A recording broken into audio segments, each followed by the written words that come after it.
Microsoft, while a large and stable company, has been facing many challenges in recent years. While analyzing Microsoft's financials and strategies over the course of the semester, a few particular issues stood out. The Windows Phone was a massive failure, leading to large losses in revenue. Microsoft's HoloLens, their VR competitor, is hitting the market late to a lot of competition. And Microsoft customer service is among the worst in the world. The past few months have been disappointing for any Windows fans out there, as Microsoft has slowly been revealing it is no longer developing new features or hardware for the Windows 10 Mobile. In fact, it seems that Microsoft's failure in the mobile phone market has caused the company to give up pursuing this venture altogether. For those who have been monitoring Microsoft's financials, this doesn't come as a surprise, as the company's phone revenue has fallen from $2.6 billion in the first quarter of 2015 to a measly $5 million in the third quarter of 2017. Microsoft says that the biggest issue was persuading developers to rewrite or write new apps to run on Windows phones as well as iOS and Android. But with such a small market share, it was not worth the effort required. However, further analysis shows many other problems that prevented the business's success. First was timing of the market. Microsoft was reactive instead of proactive and entered the industry late. This allowed companies like Google and Apple to establish enormous first-mover advantages. Second was Microsoft's mistake of acquiring Nokia's mobile phone business. Rather than adding value and strategic resources, the acquisition turned out to be a financial burden. Last was Microsoft's recent culture of complacency created by its success. Bill Gates said it best as he stated, "Success is a terrible teacher." Build, borrow, buy decision-making and culture are standard whenever a company pursues a new market. As Microsoft continues to venture into new markets like virtual reality, it will need to address these and other factors to position itself for success. Microsoft HoloLens is the virtual reality headset that Microsoft is in the process of developing. It is a device that uses 6 degrees of freedom to track users. This means that it doesn't need a base station to track users' movements, like the other high-end VR headsets require.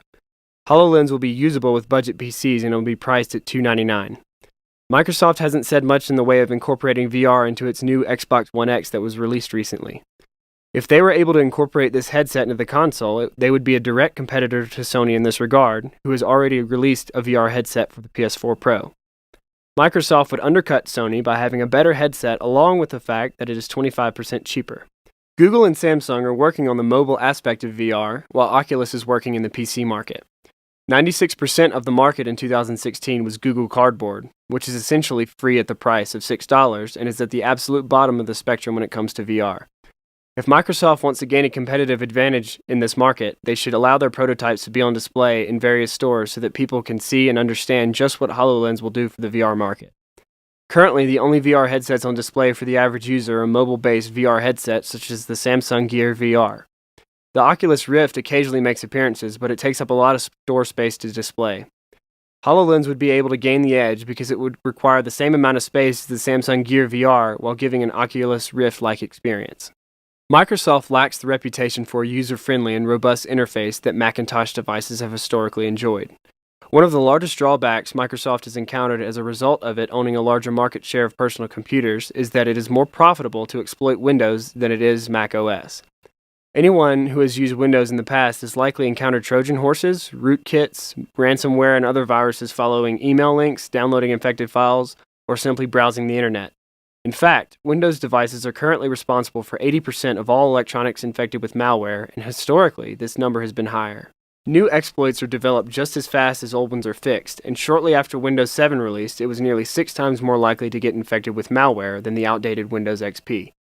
Microsoft has made security a primary focus of its recent releases. However, many potential customers choose Mac, and existing Mac users statistically almost never switch back to Windows. Microsoft can address these issues first by running an ad campaign that emphasizes Windows security features and by placing more emphasis on a streamlined customer service.